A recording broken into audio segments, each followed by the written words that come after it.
Hello my YouTube family, welcome to my channel চলো একসাথে শিখি। আমি আজকে টেন্স বা কাল নিয়ে আলোচনা করব। প্রথমেই দেখব টেন্স কাকে বলে।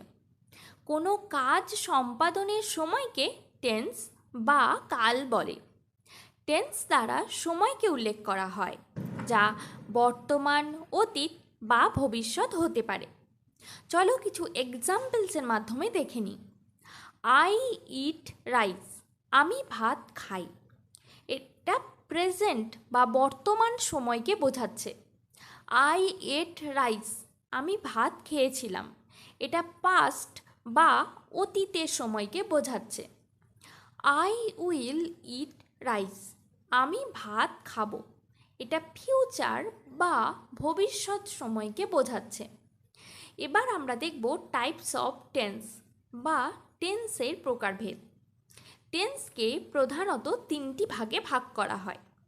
1 নাম্বার প্রেজেন্ট টেন্স বা বর্তমানকাল। 2 নাম্বার পাস্ট টেন্স বা অতীতকাল। আর 3 নাম্বার হলো ফিউচার টেন্স বা ভবিষ্যৎকাল। প্রেজেন্ট টেন্স বা বর্তমানকাল মানে হলো এখন যেটা ঘটছে। পাস্ট টেন্স বা অতীতকাল মানে হলো যেটা আগে ঘটে গেছে।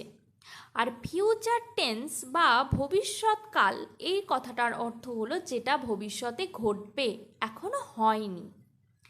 এদের প্রত্যেককে আবার 4টি ভাগে ভাগ করা হয়। 1 নাম্বার ইনডেফিনাইট টেন্স, যাকে আমরা বাংলাতে বলি সাধারণ কাল। 2 নাম্বার কন্টিনিউয়াস টেন্স, যাকে আমরা বলি ঘটমান কাল। 3 নাম্বার পারফেক্ট টেন্স, যাকে আমরা বলি পুরাঘটিত কাল। আর 4 নাম্বার হলো পারফেক্ট কন্টিনিউয়াস টেন্স, যাকে আমরা বলি পুরাঘটিত বর্তমান।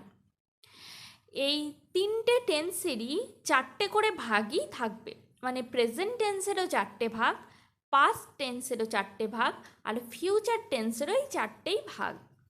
শুধুমাত্র এদের ফাংশনস এবং কাজ আলাদা আলাদা, সেগুলো আমরা পরের ভিডিওতে আলোচনা করব। আজকে আমি শুধুমাত্র টেন্স ও তার প্রকারভেদ নিয়ে আলোচনা করলাম। পরের ভিডিওতে আমি প্রত্যেকটি টেন্স নিয়ে আলোচনা করব। ভিডিওটি ভালো লাগলে শেয়ার করবে এবং চ্যানেলটিকে সাবস্ক্রাইব করে আমার পাশে থাকবে। ধন্যবাদ।